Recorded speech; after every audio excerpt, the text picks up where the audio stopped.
Hola, bienvenidos una vez más aquí a Félix Física. Vamos a hacer unos cracks en fluidos. Esta vez fluidos en reposo. Vamos a aprender un poquito de presión. Bien, el concepto de presión y la presión en gases y líquidos. Comenzamos. Primero que nada, hablemos de la presión en los líquidos. Para cualquier punto en el interior del contenido de un recipiente se tiene que la presión es directamente proporcional a la densidad del líquido y a la profundidad, que sería la letra H en esta ecuación que tenemos acá. Eso quiere decir que no importa la forma del recipiente, solo la profundidad con respecto a la superficie. Y de allí viene la ecuación fundamental de la hidrostática, que apoya este dibujito que tenemos acá, que es el principio de los vasos comunicantes, que dice dos cosas básicamente: que la diferencia de presión entre dos puntos en el interior de un líquido en reposo es directamente proporcional a la diferencia de las alturas. En consecuencia, dos puntos a la misma profundidad de un fluido, sin importar la forma del recipiente, van a tener la misma presión. Bien, ahora hablemos del principio de Pascal, que es una aplicación directa a lo que acabamos de mencionar. Si aplicamos una presión extra en cualquier punto de un fluido en reposo, esta presión se transmitirá exactamente igual a todos los puntos del fluido. Y por eso aquí tenemos este dibujito. Se aplica una presión arriba, pero hay unos huequitos alrededor de este envase.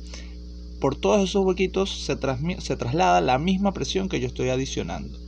Este es el principio de funcionamiento del gato hidráulico, este dibujo que tenemos acá a la izquierda, y de la mayoría de los sistemas hidráulicos, ya que permiten transformar una fuerza pequeña en una mayor a través de un sistema de fluidos. En este caso, se aplica una fuerza en el extremo izquierdo, A1, donde hay menos área debido a la ecuación fundamental de la hidroestática. Del otro lado, al lado derecho, donde hay un área mayor, se va a sentir una mayor fuerza. ¿Para qué? Para que el cociente, que es la presión, sean iguales a la misma altura.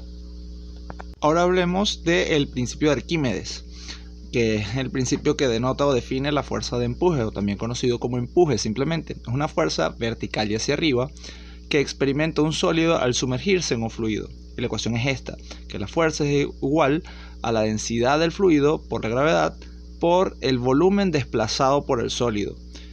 Ese volumen desplazado por el sólido es igual al volumen que se sumerge el sólido. Aquí en este dibujo sumergí una piedrita. Entonces la diferencia de volúmenes que había antes, V1 con ahora V2, esa diferencia es el volumen que se desplazó. Y ese peso de ese volumen que se desplazó de fluido es el que va a estar empujando hacia arriba. Entonces dependerá de si esa fuerza es mayor, igual o menor que el sólido que se está sumergiendo, que el objeto flote, esté en equilibrio o simplemente se sumerja completamente dentro del fluido. Ahora bien, vamos a hablar de la presión de los gases. La presión atmosférica se debe a que la Tierra está rodeada por una capa de aire, la que llamamos atmósfera. De modo que todos nosotros y todo lo que nos rodea se puede considerar como cuerpos sumergidos en un fluido.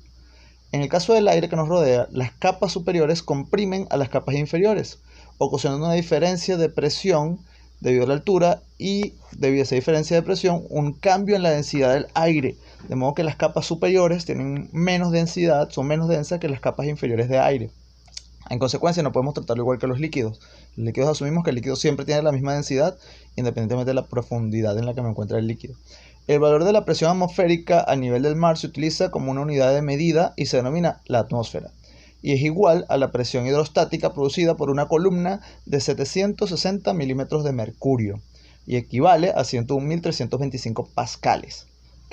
Ahora bien, para medir la presión en los gases se utilizan los manómetros.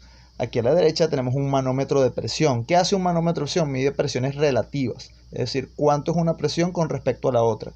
¿Con respecto a cuál? Usualmente la presión atmosférica. En el caso de la derecha, un manómetro de presión, entra la presión que se quiere medir del gas a la derecha y eso empuja a la presión atmosférica que está recibiendo por el lado izquierdo. Eso mueve una perilla con un resorte en una escala de medición y así nos dice la presión manométrica. También existen manómetros de vidrios de U, hay unos cerrados y otros abiertos que son para medir gases.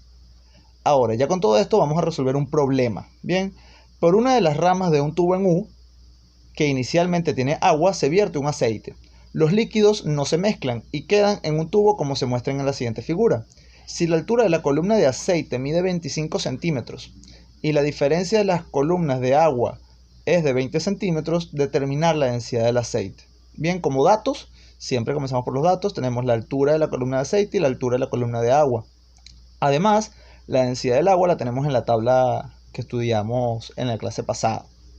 La resolución se lleva a cabo ya teniendo los datos claros, teniendo en cuenta que en un mismo nivel, si tenemos un mismo fluido, la presión va a ser la misma. Y ese nivel es este que tenemos acá.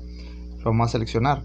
Ahí la presión debería ser la misma, porque del lado de abajo es agua, agua, agua y pura agua.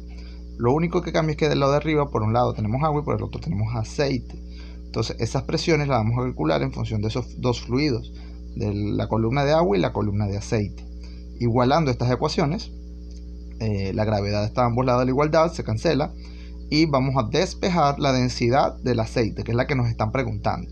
La columna de la profundidad del aceite, que está multiplicando, operación inversa, pasa dividiendo al otro lado de la igualdad.